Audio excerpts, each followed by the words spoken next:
We are back, and we're talking about gimmicks and if anybody else could play the gimmick. A lot of them are going to be WWE because not only are they a longer reigning, but also WWE is known for their gimmicks. I mean, that's just what I did diversify it somewhat, but we're gonna kick off with the all-American good old boy. Say your vitamins, eat your prayers. Say your vitamins, eat your prayers. I love that. Could anybody else other than Terry Bollea pull this off? Well, you could. Yes, I think you could. He obviously is the character is, very generic in terms of good old boy. Like you can put any power lifter in that position, I think.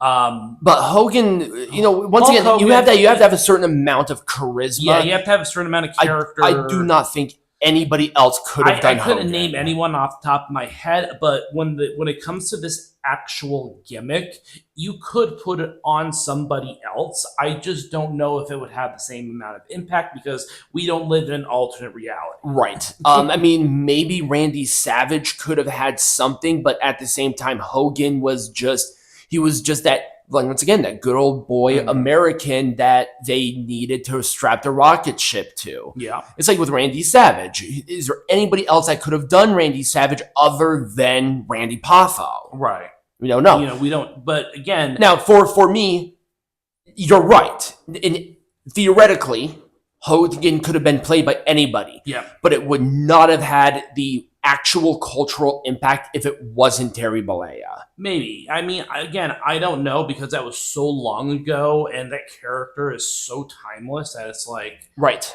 I couldn't name any names off the top of my head because the character itself is built on a fairly basic concept. Right. But right.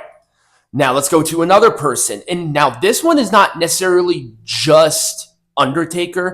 It's the many incarnations of Undertaker. So the Last Outlaw, the Ministry of Darkness Taker, the original one with the pallbearer, that character.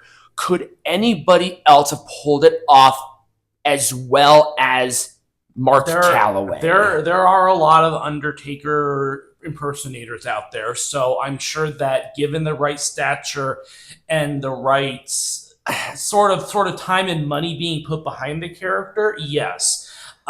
He was just so good at it. And once again, when we're talking about this, we're not just talking about the gimmick, we're talking about the person because they have to have the ability to know when to evolve these things. The promo, the look, because Undertaker's 6'8" and 300 pounds. And it would have to be if you found a 6'8", 300-pound guy, I'm sure that they could do a very convincing Undertaker, sort of imitation, but the character development also requires a lot of time and money and effort put into okay, we're going to invest into this character. Right. As far as currently, I don't see anybody that could pull it off with that same level of. And when Undertaker was on Joe Rogan's, is that McMahon was sitting on this character for a while, but he couldn't find the right person. Yeah. Once again, it's hard to find a Texan, 6'8", 300 pounds that has that sort of commanding presence.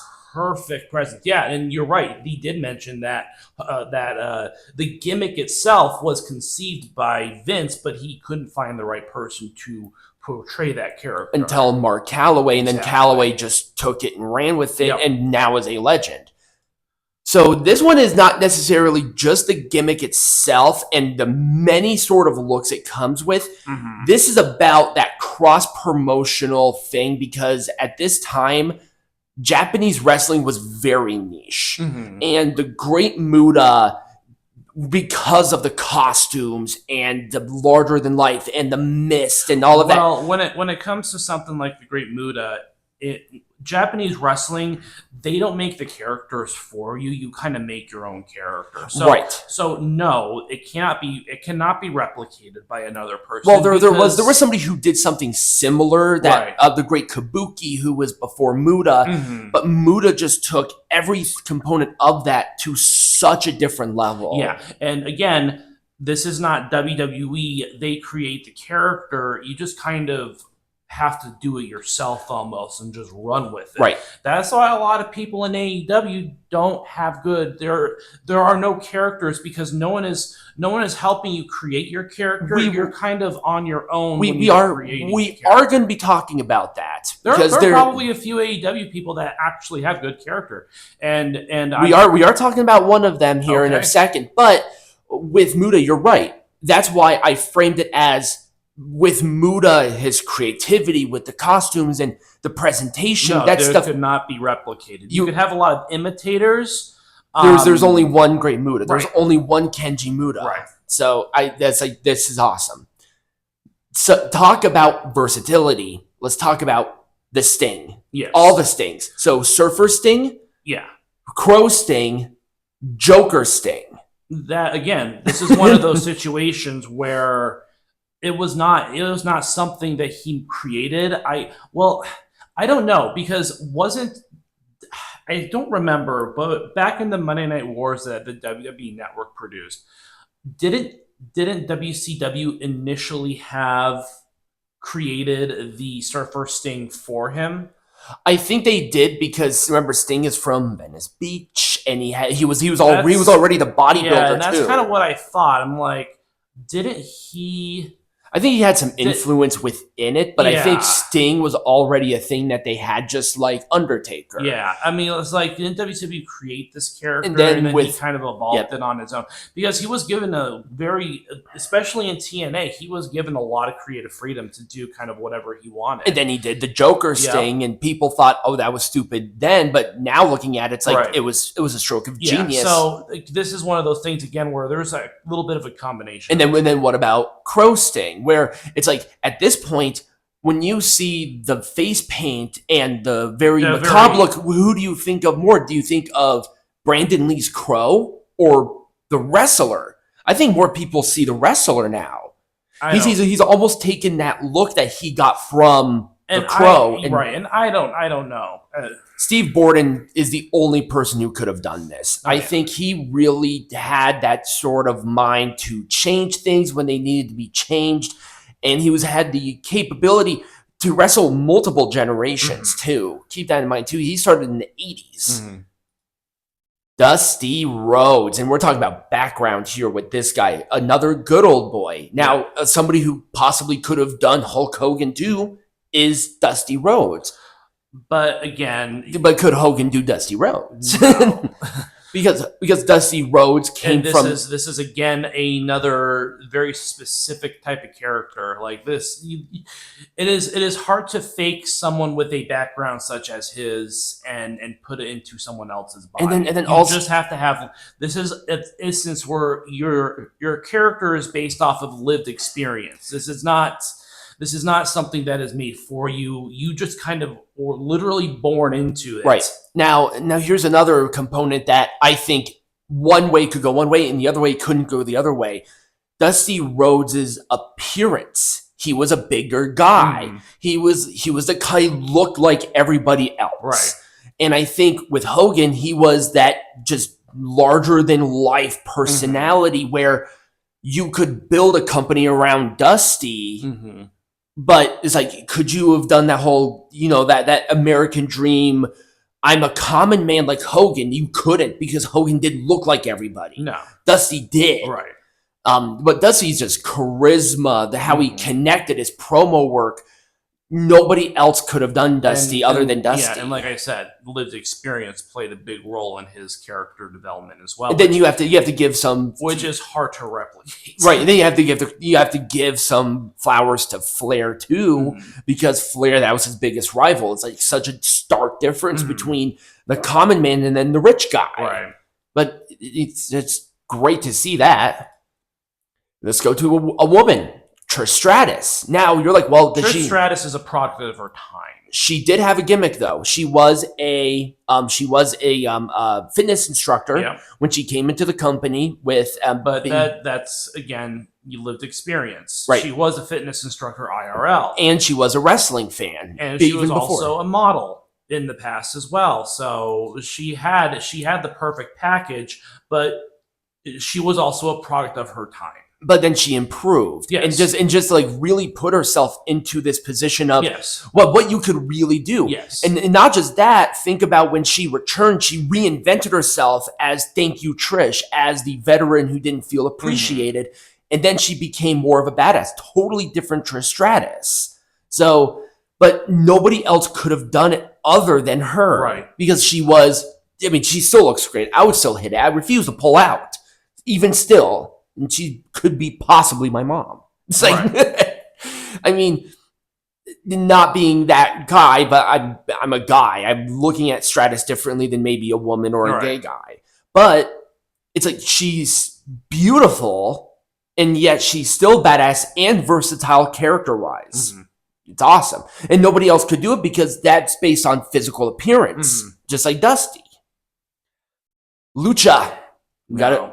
I mean, well, here's the thing though, is that Rey Mysterio looks like a lot of luchas have the same sort of like build. They all are shorter, lighter, and that just contributes to the quickness. Now, with someone like Rey Mysterio, he's a very unique case because I think he spent more time wrestling in the United States than he has in Mexico. At this rate, so he's like the generic luchador from Mexico in American wrestling. When you think of a luchador, if you don't know, you think of Rey Mysterio. I mean, and also Rey Mysterio's style was there. Oscar is the only one who could have pulled this off. You're like, well, what about Eddie Guerrero? Eddie Guerrero didn't have a mask. Rey Mysterio has such an easy, iconic mask. You know, he went to Japan and wrestled in Japan. He did this and wrestled here. And you're right. I don't think anybody else other than Oscar could have been this version of Rey Mysterio. Or, you know, maybe if another wrestler from that era did the exact same thing. Well, Guerrero did to a point, but Guerrero took off his mask before going to the States. And again, when you think lucha, you think mask. And so Rey Mysterio's is just an easy one to do. Now, if you're a smart mark like me, it's like, if El Santo had the opportunity to go there. And also Rey Mysterio he was humble. I mean, Mil Mascaras, I would say around that same era was a much bigger star, but he was such an egotistical piece of shit that he couldn't, he wouldn't lose at anybody. And then again, this is where AEW allows for this creativity to cultivate itself. Now, when you look through the AEW roster, most of these people just have absolutely no they're just a wrestler. They're just a wrestler. But then the reason that Toni Storm works is because she's timeless. She's a character. She's She created her own character when none was given to her. And how she started this gimmick was so organic, where she was the champion, she lost it, she was going crazy trying to get it back, and then like something broke in her head. And then like reverted to this because she just lost her mind. And that's when it worked. Now, it doesn't work now because she tried to do a back and forth, but this Toni Storm, I think, for me, is more iconic than her rocker Toni Storm. And she was rocker Toni Storm for like a decade and a half. And you know, we also got to think about other characters who have fully utilized the AEW brand and sort of created their characters out of it. I mean, I would argue that Mariah May had a character about her. Private Party have a fairly good gimmick. I think can be cross-promotional to anybody. The Acclaimed, they had a gimmick going for a while. With the scissors, that was one of the most popular things on their program. You have somebody like Thunder Rosa who takes a lot of her cultural heritage and incorporates it into it's a gimmick. She's a Latina wrestler that really is about her tradition. You have people like Darby Allin. He's the stuntman guy, very well-known character like that. But then there's just a lot of people who are just create a wrestler. Right, they're just there. They're creative wrestlers where you are very limited on what you have, like points wise, right? So that's why this works, and I don't think anybody else could have done this gimmick better than Toni Storm because she has the experience and she also has a creativity, because there are not a lot of people in AEW who have that creative capacity to come up with something, or if that's the thing, though, is that professional wrestling is not just about the actual wrestling. That's what is lost on a lot of people. Right. And it's like we're talking about gimmicks because gimmicks are so important. Because gimmicks are a very important aspect of pro wrestling, period. I mean, you can even say, oh, they're generic. Like, look at Bullet Club in Japan. You're like, well, that's just a bad tag team. It's like, that's shit that's unheard of in that culture. Right. You don't do attacks or anything like that. That's why Evil is the House of Torture leader, because they do all the interferences. That's something still alien to Japanese wrestling. Yep. Stone Cold Steve Austin. Nobody else could have been in this position. Now, here's the thing about Stone Cold Steve Austin is that he did have gimmicks prior to this. Oh yeah, he was the ringmaster. He was Stunning Steve Austin with Brian Pillman. But now, the reason why he was given this idea was because WWE wanted to go into a different direction, and they wanted to create a literal character that would be in opposition to Mr. McMahon. Well, Mr. McMahon was not meant to be a heel. No. He was meant to be the babyface because Bret Hart left. Right. Stone Cold Steve Austin, once again, was your everyday guy. Yep. He beats up the boss. He pops off at the mouth. Delivery. The look itself. Right. I mean, the bald head. And again, that is something that was... Steve had a lot of influence in this, too. Yes, he did. He had quite a bit of influence. He was allowed to make his nickname. Mm-hmm. He had a lot of ideas that Vince McMahon agreed with because they need to go into a different direction. And so it does take a level of creativity and thoughtfulness into building this character. Right. And there are a lot of replicators of it, most notably Shark Boy when he was Stone Cold Shark Boy.